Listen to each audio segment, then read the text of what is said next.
Shalom seluruh keluarga kami yang bersaat teduh selalu bersama-sama dalam hadirat Allah. Senang untuk berjumpa dengan Anda di dalam kasih Tuhan. Saya sampaikan dulu kesaksian untuk kita baca bersama-sama dan dengarkan, dan pasti hati Anda memperoleh berkat. Ini dari Deta Valencia. Shalom Pastor Philip dan tim. Kemarin saya ikut saat teduh yang berjudul Bagaimana Curhat dengan Tuhan. Sebenarnya niat saya mau mandi dulu sehabis olahraga, tapi saya merasa ada panggilan entah dari mana agar saya mengikuti live bersama warga saat teduh. Saat Pastor Philip mengajak kami untuk bersama-sama doa bagi yang belum menerima bahasa lidah, saya ikuti doanya dengan serius. Puji Tuhan, malam itu juga saya dicurahi Roh Kudus dengan tanda berbahasa lidah. Saya merasa Tuhan Yesus benar-benar mengasihi saya. Terima kasih Pastor Philip dan tim. Allah kita adalah Allah yang hidup. Amin, Deta. Dari Lovely Angeline. Shalom Pastor dan tim, saya ingin sharing tentang kebaikan Tuhan dalam hidup saya. Udah berapa bulan semenjak munculnya COVID, saya dirumahkan dan perusahaan tempat saya bekerja. Dan saya bersama keluarga selalu berdoa agar dapat segera kembali bekerja. Berarti dirumahkan ya. Beberapa minggu yang lalu setelah saat teduh, Pastor Philip doa untuk semua job seekers agar segera mendapatkan pekerjaan dan kembali bekerja. Puji Tuhan, hari Kamis kemarin, saya dapat panggilan untuk mengikuti on-job training di salah satu perusahaan startup di Malang. Saya dan keluarga sangat terima kasih dengan Tuhan, dan juga terima kasih untuk dukungan doa dari pastor dan tim. God bless you. Praise the Lord ya, untuk yang dapat pekerjaan, yang belum dapat kerjaan, percayalah, pasti memperolehnya kalau kita berdoa, meminta Tuhan memberikan, karena Tuhan itu murah hatinya. Alex, terima kasih untuk saat teduh bersama yang selalu dilakukan 2 kali seminggu. Saya sangat tertolong. Sudah dari berapa bulan yang lalu saya sadari bahwa saya mengalami depresi lagi. Saya pernah alami hal tersebut sebelumnya, tapi puji Tuhan, Tuhan selamatkan. Dan saat itu pertama kali saya kenal Tuhan sesungguhnya, tapi setelah itu banyak kejadian buruk yang membuat saya jatuh depresi lagi. Tapi waktu saat teduh barusan, ketika Pastor Philip mendoakan dan menyebut orang-orang yang mengalami depresi, saya tiba-tiba menangis. Dan setelah itu kepala saya terasa agak sakit. Tapi saya imani kalau Tuhan menyembuhkan saya sekali lagi. Setelah saat teduh itu, saya merasa benar-benar Tuhan sembuhkan saya. Saya langsung menuliskan testimoni ini agar jadi kesaksian untuk rekan-rekan saat teduh bersama dan Gereja Mount Sharon. Terima kasih, Tuhan berkati. Thank you untuk semua kesaksian-kesaksian yang masuk. Terima kasih banyak untuk kepeduliannya untuk menguatkan sesama, ya. Kirim di komen dan beritahu kami apa yang Tuhan kerjakan. Termasuk hari ini, mujizat yang akan Anda alami. Live chat juga sudah siap, ready. Tim di balik layar untuk mendoakan Anda, permohonan doa masukkan. Mari kita masuk hadirat Tuhan, dan kita akan diperbaharui sekali lagi. Tuhan akan memberi kita visi yang lebih besar dan hidup yang bermakna. Mari kita berdoa. Makasih Tuhan. Menyenangkanmu, itu kerinduan hatiku. Oh Tuhan, Uramaya Sanaya Sando, Iaramaya Sanaya Sane, Hinanu Naya Naya Namumaya Sanaya Sano. Mari memuji Tuhan, mari tinggikan namanya di atas segala persoalan kita. Dia lebih besar. Oh, Dia baharui janjinya. Dia baharui hati kita saat menyembah. Mari masuk ke dalam hadirat-Nya. Di sana ada pengharapan yang baru, ada sukacita dan damai sejati. Oh haleluya. Ia dalam Yesus, ia dalam Yesus, ia dalam Yesus, ia dalam Yesus, ada dalam Yesus. Haleluya.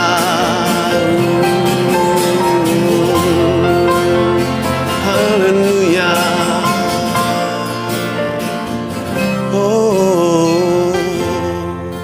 Di penghujung tahun ini Tuhan, kami mempersembahkan hidup kami dalam segala sesuatu yang telah kami lalui, baik itu kebanggaan maupun penyesalan, kami serahkan tak tersisa.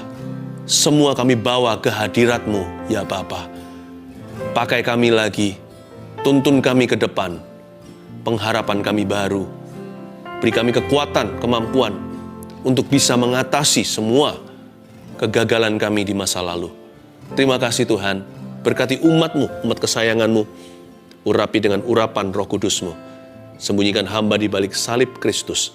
Sampaikan sabda Tuhan. Dalam nama Yesus. Amin. Puji Tuhan. Haleluya. Tidak terasa, ini adalah saat teduh terakhir di tahun ini. Tuhan sungguh-sungguh baik dan setia ya. Terus memberi kita makan. Selalu ada pewahyuan yang baru. Itu bukan dari saya. Itu dari Roh Kudus. Saya hanyalah saluran yang tidak sempurna. Karena itu di akhir tahun ini jangan sampai dilewatkan tanpa berdoa. Minimal doa jikalau bukan doa dan puasa. Besok, ini kan live-nya tanggal 30. Besok tanggal 31 Desember, saya akan menyampaikan sebuah pesan profetik untuk visi tahun depan. Yang saya dapatkan, saya terima sebuah rema di hati saya. Namanya begini, The Year of Praise and Provision, atau tahun pujian dan penyediaan. Saya percaya Tuhan menyertai orang-orang yang sungguh-sungguh hati memuji. Nah, saya akan jelaskan nanti. Jangan lewatkan ini bersama keluarga, dengan orang-orang yang Anda kasihi, sama-sama di kaki Tuhan seperti Maria mendengarkan suaranya. Seperti biasa, streamingnya ada di GMS Church, live streaming ya. Jangan lewatkan itu. Nah, sekarang kita siapkan hati kita untuk menerima pesan Tuhan hari ini. Sebab tahun ini segera menjadi masa lalu. Karena itu saya kasih satu message dari Tuhan yang berjudul bagaimana memperbaiki kesalahan masa lalu. Betul. Catat itu. Bagaimana memperbaiki kesalahan masa lalu. Karena tahun ini segera menjadi masa lalu kita. Buka bersama dengan saya di 1 Raja-Raja pasal 12 ayat 1 sampai 11. Ini cerita tentang pecahnya kerajaan Israel menjadi dua di zaman cucu Daud, yaitu anak Salomo bernama Rehabeam. Dan kita lihat dan pelajari bagaimana Rehabeam diperhadapkan dengan sebuah situasi sebenarnya dari masa lalu, sudah dari zamannya Salomo ayahnya. Nah, gimana dia menghadapi itu, menentukan kerajaan itu utuh atau pecah menjadi dua. Masa depan belum terlambat, masih terpapar di depan kita. Keputusan kita hari ini akan menentukan sekali. Jangan sampai kita masih terus hidup di masa lalu kita. Karena masa lalu tidak bisa mendikte kita. Apa yang sudah terjadi, ya sudah terjadi. Nasi sudah jadi bubur katanya. Tapi jangan lupa, bubur pun bisa diberkati. Asal hati kita bersih, hati kita benar di hadapan Tuhan hari ini. Minta tuntunan Tuhan, mumpung belum terlambat. Kenapa? Ini tahun mau berlalu. Tapi kan di depan kita ada tahun yang baru. Itu brand new. Jadi kita masih bisa buat keputusan yang benar dan atau salah, baik atau buruk. Masih belum terjadi. Jadi, destiny atau nasib kita ada dalam keputusan kita hari ini. Karena itu jangan memutuskan sendiri, libatkan Kristus di dalamnya. Apalagi ini resolusi di akhir tahun, mari kita buat janji baru. Atau kita bikin perjanjian dengan Tuhan. Mari kita belajar dari firman ini akan mengajari kita hal-hal praktis dari Roh Kudus. Ayat pertama, kemudian Rehabeam pergi ke Sikem, sebab seluruh Israel telah datang ke Sikem untuk menobatkan dia menjadi raja. Ayat pertama positif sekali. Si Rehabeam mau dinobatkan menjadi raja. Inilah posisi advantage atau kelebihan kita anak-anak Tuhan. Kita semua itu sudah by status anak-anak raja. Seperti lagu sekolah minggu, aku anak raja, engkau anak raja, kita semua anak raja. Kita semua itu ahli waris Kristus loh. Kita semua itu ahli waris kerajaan Allah. What could go wrong? Apa yang bisa salah? Kalau kita ini sudah dapat janji Tuhan mewarisi semua berkat-berkat Kristus. Mewarisi semua janji-janjinya. Apa yang bisa menjadi salah kaprah kalau kita tidak punya the right attitude, sikap hati yang benar? Apalagi di dalam cerita ini adalah cucunya Daud, anaknya Salomo. Rehabeam harusnya sudah mencuri start dari generasi-generasi sebelumnya.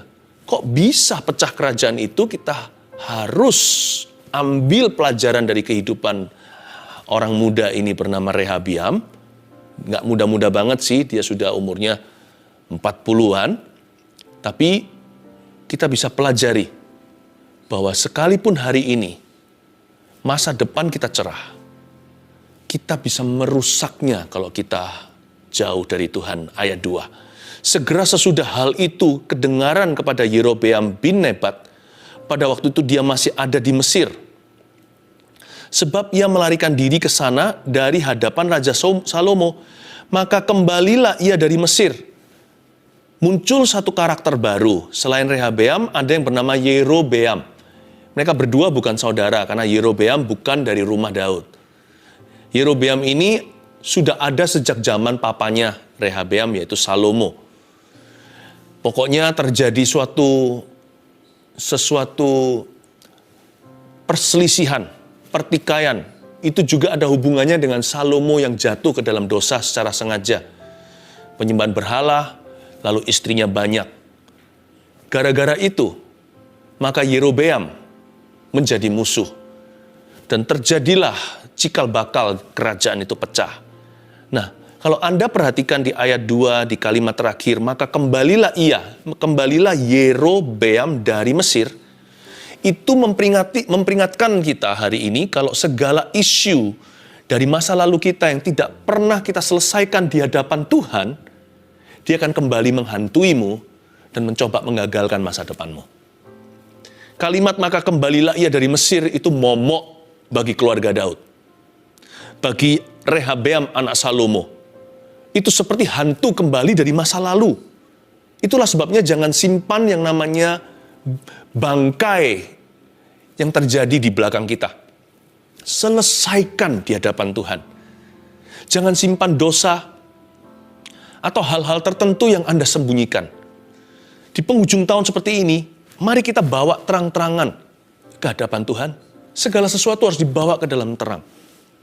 Maka kembalilah Yerobeam dari Mesir untuk menghantui Rehabeam, anak Salomo itu. Selesaikan segala sesuatu di belakangmu yang belum pernah Anda selesaikan. Termasuk segala kesalahan kita di belakang. Harus kita itu menemukan closure atau penutupan. Makanya saya beri judul hari ini bagaimana memperbaiki kesalahan masa lalu. Karena dalam Kristus kita bisa memperbaikinya. Cuman caranya harus cara Tuhan, bukan cara manusia. Manusia kan sukanya begini, kalau ada problema, disapu di bawah kolong ranjang. Pura-pura nggak ada, manusia itu pandai dan bakat untuk menyangkali. Kita itu pintar hidup dalam denial. Hidup di dalam penyangkalan. No. Confess your sin to God. Make known your failures. Akui dosamu di hadapan Tuhan. Beritahukan segala kegagalan. Jangan sembunyikan. Sebab Tuhan sayang kepada orang yang terus terang. Ayat 3. Orang menyuruh memanggil dia. Lalu datanglah Yerobeam dengan segenap jemaah Israel dan berkata kepada Rehabeam. Ayat 3 ini ada pesuruh daripada Rehabeam sang raja memanggil Yerobeam untuk datang. Dan Yerobeam datang dengan segenap jemaah Israel. Dan berkata kepada Rehabeam. Ayat 3. Belajar untuk mendengarkan.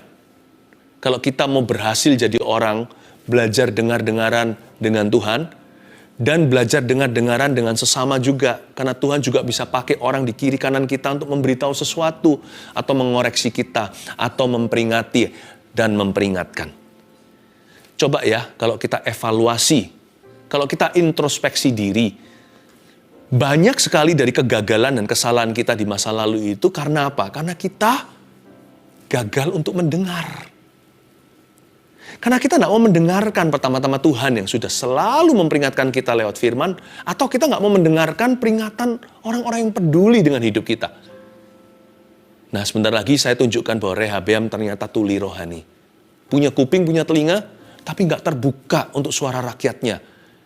Padahal Yerobeam tidak bermaksud untuk huru-hara. Awal mula dia datang itu untuk menyampaikan aspirasi. Tapi Rehabeam terlalu angkuh. Semua problema itu karena kekerasan hati. Percaya nggak? Nggak semua sih, tapi hampir semua. Mayoritas daripada blunder-blunder hidup kita itu karena kita terlalu angkuh dan tidak mau dengar-dengaran dengan Tuhan, dan juga tidak mau terima masukan. Jadi sebelum saya bicara lebih lanjut tentang bagaimana memperbaiki kesalahan masa lalu, perbaiki dulu sikap hati, supaya Tuhan bisa memperbaikinya bersama dengan Anda. Ayat 4, ini kata-kata daripada Yerobeam beserta rakyat. Ayahmu telah memberatkan tanggungan kami. Maka sekarang ringankanlah pekerjaan yang sukar yang dibebankan ayahmu, dan tanggungan yang berat yang dipikulkannya kepada kami, supaya kami menjadi hambamu. Jadi waktu itu, Yerobeam beserta seluruh bangsa Israel, mereka bermaksud baik sih. Mereka hanya memberitahu kalau kami ingin untuk mengabdi kepadamu Tuhan, ya baginda, tapi gini ya, dengarkan keluh kesah kami. Di zaman ayahmu, terlalu berat, terlalu nggak masuk akal. Oke sih, menurut saya sih. Rehabeam tidak usah tersinggung atau marah. Ayat 5. Tetapi ia menjawab mereka. Ini jawaban Rehabeam. So far so good di ayat 5 ini. Pergilah sampai lusa. Kemudian kembalilah kepadaku. Lalu pergilah rakyat itu. Ayat 5 masih baik. Dia menyuruh mereka untuk kembali sampai lusa. Jadi oke lah untuk beli waktu supaya kita bisa berdoa dulu. Jangan tergesa-gesa atau terpaksa harus memutuskan hari ini atau sekarang juga. Jikalau masih memungkinkan, kita mempertimbangkan. Apalagi di area abu-abu kita harus hati-hati sebelum tahun yang baru. Atau kalau ini nanti disaksikan lama setelah live-nya, selalu hati-hati untuk mengambil segala keputusan kalau itu melibatkan banyak orang. Apalagi keputusan-keputusan yang masih sifatnya perlu ditimbang dulu, perlu diuji. Alangkah baiknya kita beli waktu untuk cari nasihat dulu dari orang-orang yang bisa menasihati kita. Jadi sebenarnya sampai sejauh ini Rehabeam masih bijaksana. Masih ada tanda-tanda dia anak Salomo. Ada otaknya papanya. Waktu papanya masih sungguh-sungguh. Waktu papanya masih dekat dengan Tuhan. Papanya selalu menimbang segalanya dengan hati yang berhikmat. Dan kelihatan masih ada tanda-tanda cucu Daud. Hatinya masih oke. Dia berkata, tunggu ya sampai lusa. Dia nggak marah. Orangnya itu gampang diajak bicara. Aku mau doa dulu, mungkin begitu. Atau aku mau cari nasihat dulu. Tapi sayangnya, dia salah cari penasihat. Nah ini dia. Rehabeam akhirnya terjebak di ayat 6. Sesudah itu Rehabeam meminta nasihat dari para tua-tua yang selama hidup Salomo mendampingi Salomo ayahnya. Katanya, apakah nasihatmu untuk menjawab rakyat itu? Di ayat 6 ini belum salah cari penasihat. Dia mencoba. Baik sih, dia tanya beberapa orang atau cari second atau third opinion. Cari opini 1, opini 2, opini 3. Pertama-tama yang dia cari adalah dari para tua-tua yang selama hidup Salomo mendampingi Salomo ayahnya. Orang-orang yang teruji. Ini bukan bicara tentang orang tua ya, karena bijaksana itu tidak selalu berhubungan dengan usia. Ada orang yang usianya sudah tua, tapi kepahitan melulu dan mengeluh. Tapi ada orang yang lebih muda, namun bijaksana. Nggak tentu ya. Salomo dulu bijaksananya waktu dia masih muda. Daud juga. Saul udah tua, tapi gitu nggak keruan kelakuannya. Hatinya loh nggak pernah benar sama Tuhan. Pikirannya bengkok selalu. Jadi saya bicara begini bukan berarti kalau kita cari penasihat harus status quo orang-orang tertentu menurut hemat atau menurut hikmat manusia. Bukan. Ujilah setiap orang. Ujilah segala roh. Rehabeam pertama-tama minta nasihat dari para tua-tua yang selama hidup Salomo mendampingi Salomo. Jadi sebenarnya ini orang-orang baik. Tua-tua ini adalah orang-orang yang terbukti. Kalau Anda memang cari penasihat, carilah orang-orang yang teruji. Carilah orang-orang yang menunjukkan buah. Jadi bukan orang yang bicara doang. Dan carilah nasihat dari orang-orang yang sudah membayar harganya. Jelas-jelas di depan mata orang-orang itu berbeda dengan mungkin dengan orang-orang dunia. Mereka tidak serupa dengan mereka. Orang-orang yang membayar harganya. Jadi di ayat 6 saya ingin ingatkan Anda, untuk membuat perencanaan ke depan itu, jangan salah memilih penasihat. Siapa yang menjadi penasihat hidupmu akan menentukan masa depanmu. Siapa yang menjadi penasihat kita akan menentukan bahkan kemenangan yang kita raih, atau justru akan menjerumuskan kita ke dalam kegagalan. Jangan salah memilih penasihat di dalam hidupmu. Jangan duduk bersama dengan pencemooh, jangan berdiri di jalan orang berdosa, jangan dengarkan dan jangan lakukan nasihat orang fasik. Jangan izinkan semua orang bisa bicara dalam kehidupanmu. Tapi pilih-pilih, uji. Tapi juga jangan pilih orang-orang yang mengenakan telinga kita saja, yang yes man, yang memberitahu kita apa yang kita ingin dengarkan, bukan apa yang kita butuh dengarkan. Dalam memilih, kita harus objektif. Kita harus minta pertolongan Roh Kudus. Dan kita harus tahu apa yang kita mau. Kalau kita mau sukses dalam Tuhan, betul-betul berhasil dalam kehidupan rohani kita pertama-tama. Kalau kita mau berhasil menurut cara Tuhan, dan carilah orang-orang yang dapat dipercaya, yang sudah membuktikan diri, yang teruji, yang berbuah, yang membayar harganya. Sekalipun kadang-kadang orang-orang ini yang bisa menyakiti Anda dengan nasihatnya yang tidak sesuai dengan keinginanmu. Lebih baik kita itu berpayung di bawah payung yang kuat daripada payung yang indah tapi bocor airnya. Memberi kita nasihat yang kita inginkan, tapi hidup kita bocor, tidak karuan. Lebih baik saya punya payung yang keras dan kasar, yang mungkin akan menghardik atau menegur saya ketika saya salah. Tapi gara-gara itu hidupku tidak bocor.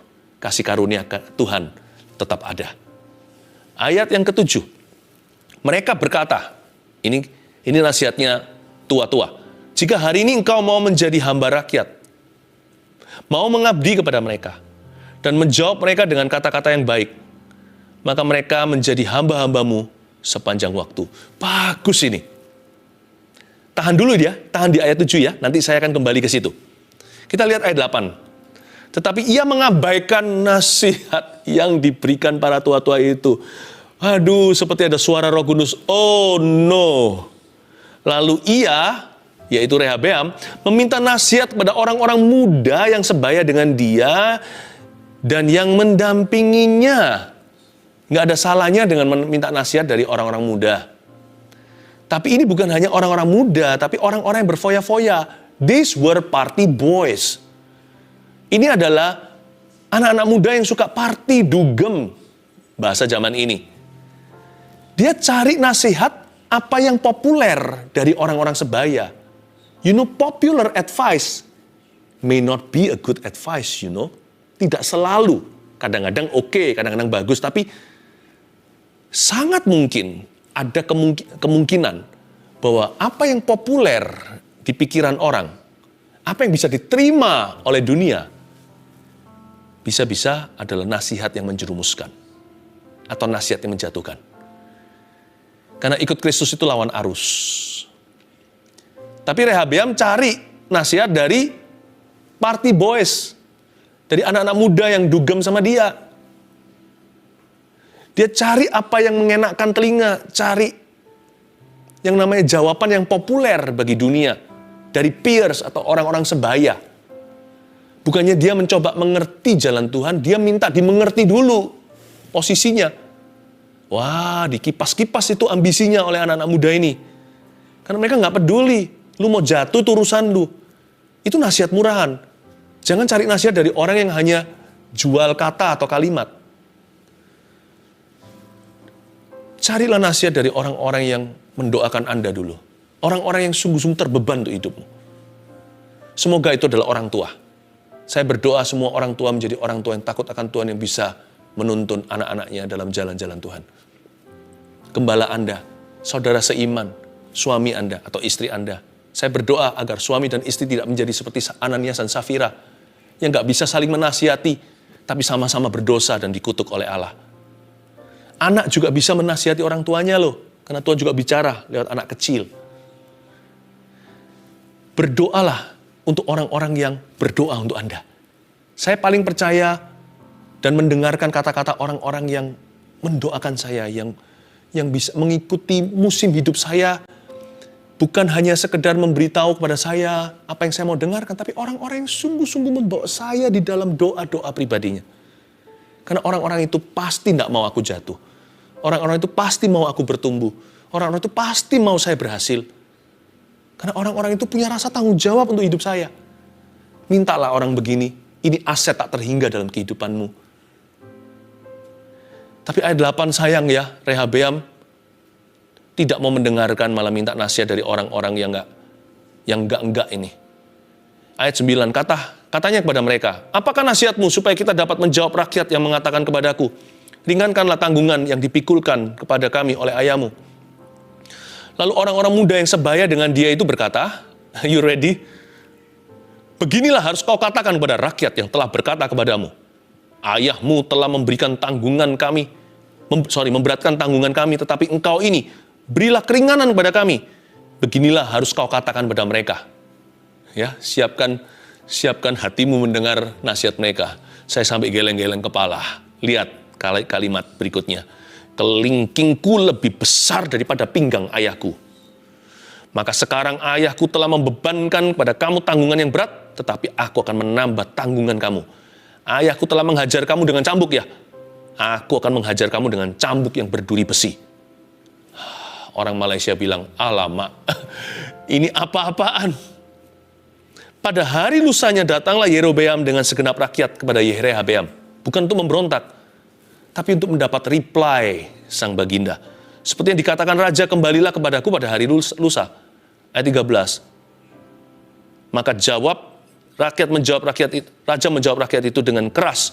Ia telah mengabaikan nasihat yang diberikan para tua-tua kepadanya. Sampai ayat 13 saja. Ya, saya tambahi ekstra 2 ayat. Sayang ya, malah justru Rehabeam mengucapkan kalimat daripada anak-anak muda yang tidak bertanggung jawab. Dipinjam kata-kata itu, diucapkan ke rakyatnya.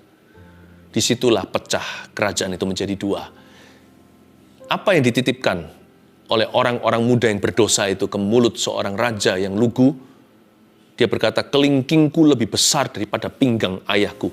Saya buktikan, saya curiga bahwa orang-orang muda ini dalam mengambil keputusan, termasuk Rehabeam, mungkinkah mereka sedang di bawah pengaruh substance tertentu? Hari ini seperti alkohol, narkoba. Karena itu jangan pernah kaburkan keputusan Anda. Dalam pengambilan keputusan itu stay away from these things. Hati-hati, jangan mabuk-mabukan. Hindari nikotin. Jangan dipengaruhi dengan pornografi, supaya pornografi bisa membuat otak kita itu jadi kerdil, betul-betul jadi bodoh, betul-betul jadi tumpul. Bagaimana kita bisa membuat keputusan yang brilian kalau kita dibawa pengaruh berlebihan daripada substance ini? Saya yakin anak-anak muda ini mungkin sedang high sesuatu.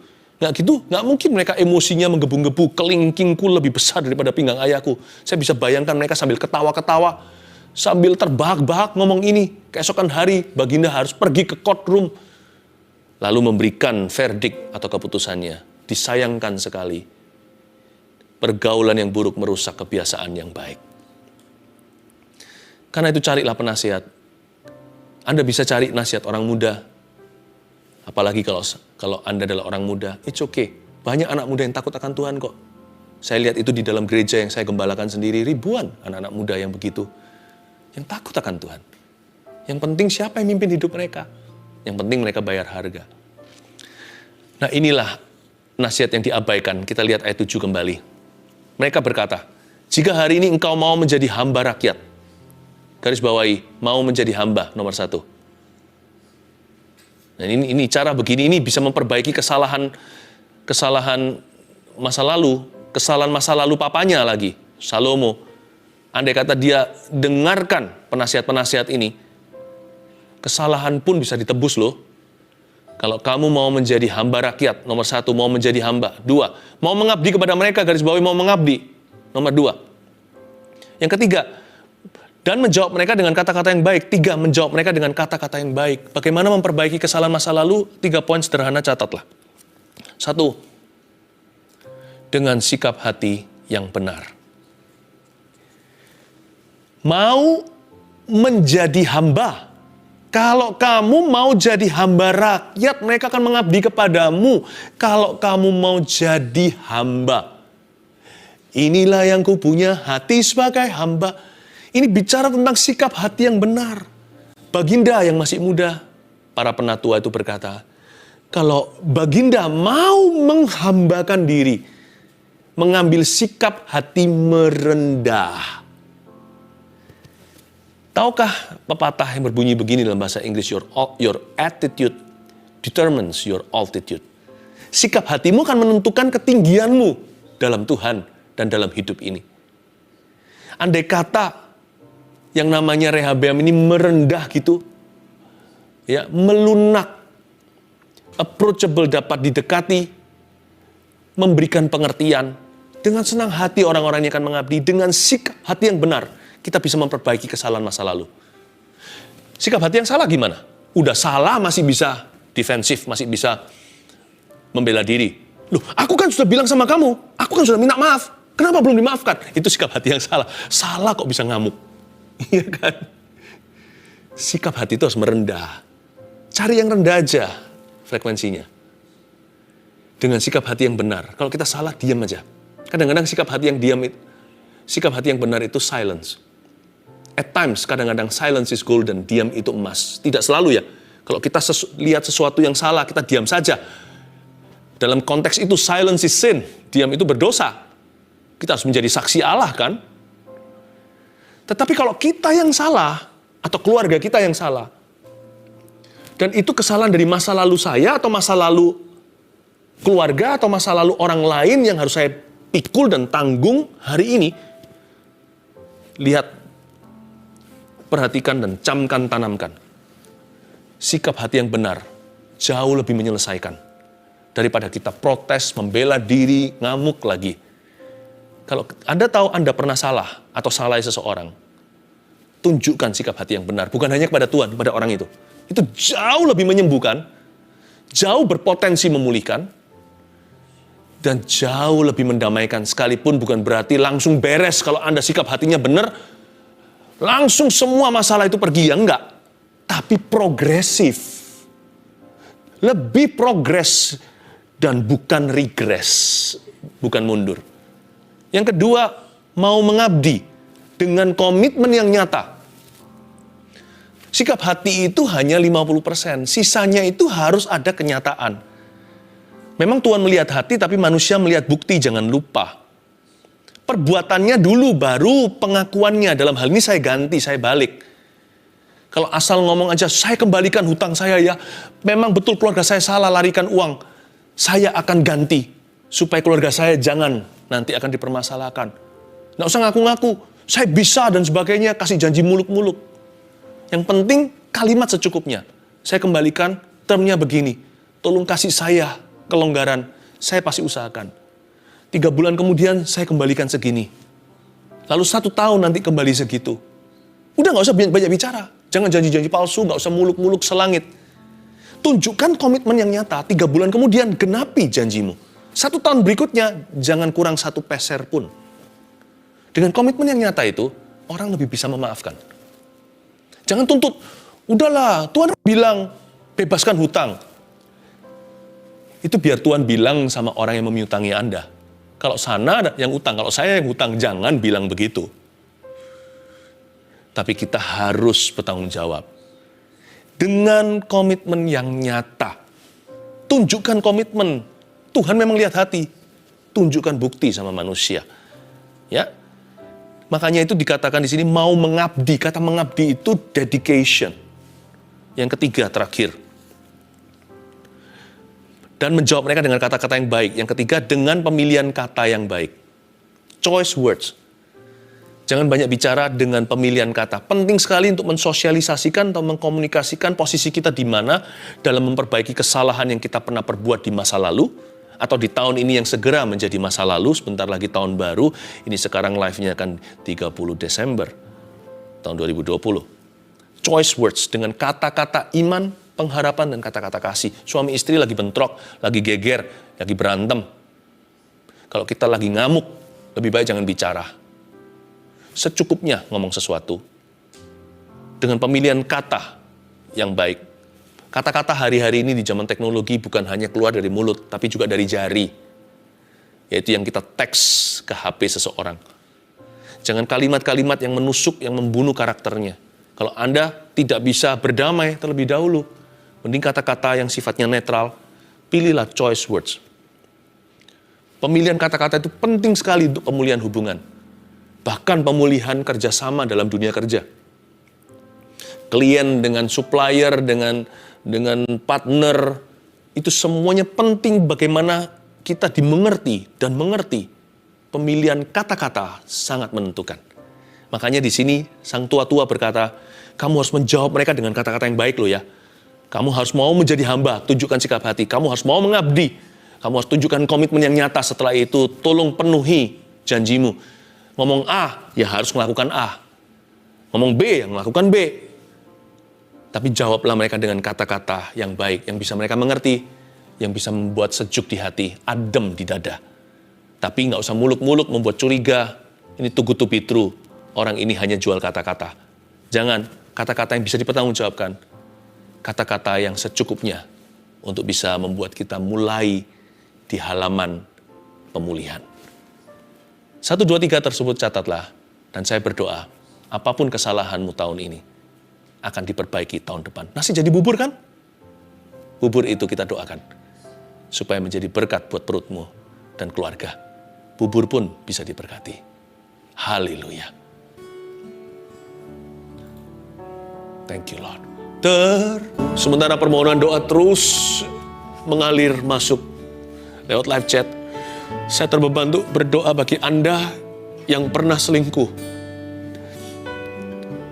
Kalau itu terjadi di masa lalu, please don't do it again. Ini yang Roh Kudus hendak katakan, kesetiaan itu bukan hanya setia kepada istrimu, atau setia kepada suamimu. Ini bisa bicara kepada wanita juga. Kesetiaan itu lebih dari itu. Kesetiaan itu berarti mengasihi, memberi rasa aman, dapat dipercaya sekalipun gak dilihatin. Kesetiaan dalam pernikahan itu berarti integritas yang tinggi, sampai anak-anak pun bisa meneladani. Jesus forgives you. Praktekkan 3 poin yang saya sampaikan tadi. Kalau itu betul-betul mengena pada situasi Anda tentunya. Praktekkan firman yang Anda dengarkan hari ini. Tidak akan otomatis pernikahan Anda utuh, tapi pelan-pelan akan pulih. Sikap hati yang benar dulu. Komitmen yang nyata. Don't do it again. Tuhan berkata, pergilah pada wanita penjina itu. Dan jangan berbuat dosa lagi. Go and sin no more. Dan pilihlah kata-kata yang baik. Pilihlah kata-kata yang membangun mulai hari ini. Saya yakin Tuhan pasti akan speed up the process for you. Tapi bagi Anda yang dilukai oleh pasangannya, Anda yang dikecewakan oleh suami atau istri Anda, ampuni ya, ampuni. Seperti Tuhan mengampunimu.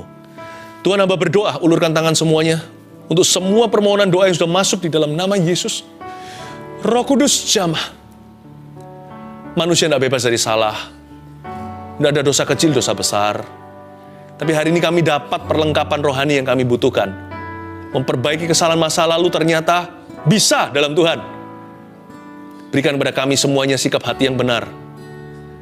Seperti Daud berdoa, create in me a clean heart. Ciptakan dalam diriku hati yang bersih itu. Sikap hati yang benar di hadapan Tuhan, yang berkenan. Hamba berdoa di dalam nama Yesus Tuhan, berkati komitmen-komitmen kami. Mulai hari ini, komitmen-komitmen yang dilandasi firman, komitmen-komitmen yang benar. Hamba berdoa Engkau turut membantu dan turut membangun bersama dengan umatmu kehidupan mereka masing-masing. Di dalam nama Yesus, I speak your God's blessing over all of you here. Setiap orang yang saat ini berdoa mengulurkan tangan, di dalam nama Yesus, aku memberkatimu di dalam nama Tuhan. Terima kasih Tuhan Yesus. Hamba berdoa yang sakit Kau sembuhkan Tuhan. Dan segala urusan tahun ini yang belum selesai, untuk ke depan berjalan, hamba percaya akan ada closure, akan ada tahun Yobel itu, akan ada saatnya Tuhan membebaskan dari persoalan yang digumulkan. Dalam nama Yesus. Letakkan tanganmu.